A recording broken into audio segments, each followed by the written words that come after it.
Hello दोस्तों। एक बार फिर आप सब लोगों का स्वागत है। आज हम बात करेंगे एचटेट के रिजल्ट के बारे में। रिजल्ट कब तक आ सकता है, क्या क्या नए अपडेट हुए हैं, और साथ में अभी जो भी इंफॉर्मेशन बोर्ड की तरफ से निकल के आ रही है उनके बारे में डिटेल से जानकारी हासिल करेंगे। सबसे पहले बात करते हैं। देखो, एक न्यूज़पेपर का कटिंग है, उसमें बताया गया है कि जल्द ही एचटेट का परिणाम घोषित हो सकता है। मतलब एचटेट का रिजल्ट जल्दी ही घोषित हो सकता है। और साथ में एचटेट 2026 का जो शेड्यूल है वो भी इसी वर्ष वापस से करवाए जाने की पूरी पूरी पॉसिबिलिटी है। तो जैसा आप सब लोगों को पता हो कि 4 और 5 जुलाई को एचटेट आयोजित की गई थी। इसमें लगभग 2.33 लाख अभ्यर्थियों ने आवेदन किया था। तो अपने एचटेट के जो चेयरमैन हैं शंकर लाल दुपड़ साहब, वो बता रहे हैं कि एचटेट 2026 भी इसी साल के एंड तक कराने जाने की पूरी संभावना है। साथ में ये बताया जा रहा है कि जब जुलाई के अंतिम सप्ताह में एचटेट के रिजल्ट घोषित किए जाने की संभावना थी, उसके लिए बताया गया है कि बहुत ज़्यादा संख्या में क्या किया आपत्तियां आ गई थी, उसकी वजह से क्या किया, उनका निस्तारण में थोड़ा समय लग रहा है। उसकी वजह से बोर्ड उन सब चीज़ों से सबक लेते हुए आगे इस तरह का जो पैटर्न है या पेपर का जो मिस प्रिंटिंग है उसके ऊपर ध्यान देगा। साथ में अपन बात करते हैं ग्रेस अंक की। तो देखो, परीक्षा के 3 स्तरों मतलब लेवल फर्स्ट, लेवल सेकंड और लेवल थर्ड।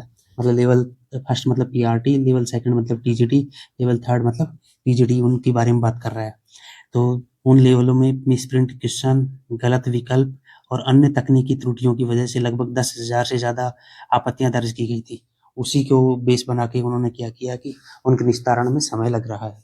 साथ में अभ्यर्थियों के लिए सलाह भी दी गई बोर्ड ने बोला है कि जो अफवाह है उनके ऊपर ध्यान ना दें, और कोई भी अपडेट हो तो अभी हरियाणा विद्यालय शिक्षा बोर्ड की ऑफिशियल वेबसाइट पर जाकर ध्यान दें।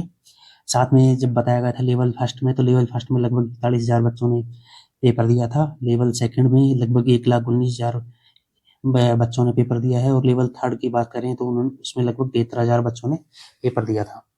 अब एक चीज़ और निकल के आ रही है कि जो मिस प्रिंट और ये जो पेपर में जो त्रुटियां हैं उनके ऊपर जो सिरसा की सांसद हैं शैलेजा कुमारी, उन्होंने भी क्या किया, सरकार को और एचटेट को लताड़ा है। उसमें जो बताया गया कि प्रतियोगी परीक्षा में लगातार खामियां आ रही हैं, जिससे युवाओं के भविष्य के साथ खिलवाड़ हो रहा है, और सरकार और परीक्षा आयोजन करने वाली संस्थाओं की जिम्मेदारी तैयार करने से परिणाम घोषित और पारदर्शिता गुणवत्ता सुनिश्चित करने के बारे में भी उन्होंने बोला है। तो जैसा आप सब लोगों को पता होगा कि एचटेट का पेपर तो हो चुका है पर रिजल्ट अभी नहीं आया है, और मेरे अकॉर्डिंग रिजल्ट जो आ सकता है वो लगभग लगभग 12 से और 15 अगस्त के बीच में आ सकता है। क्योंकि इसकी पूरी पूरी संभावना ये है, क्योंकि लगातार पेपरों के ऊपर जो जो त्रुटियां थी उनको निस्तारण किया जा रहा है।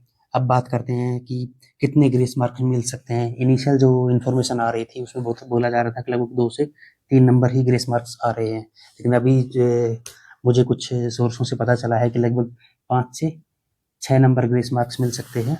साथ में जब बात करते हैं कि कुछ जो अभ्यर्थियों ने जो आपत्तियां लगाई हैं, हर पेपर में लगभग 5 से 7 जो क्वेश्चन हैं वो सही किए जा रहे हैं। एवरेज ये है कि जैसा तुम्हारा जो इनकी पहली आंसर की के हिसाब से जितना स्कोर आ रहा था उससे लगभग लगभग 15 से और 17 नंबर तक इंक्रीज हो सकते हैं। देखते हैं उसके बाद जो ऑफिशियल रिजल्ट आएगा तब क्या आता है। तब तक कोई जो भी अपडेट रहेगा मैं लगातार आपको जानकारी देता रहूँगा। और ऐसी इन्फॉर्मेशन के लिए प्लीज़ चैनल को लाइक करें, सब्सक्राइब करें। धन्यवाद।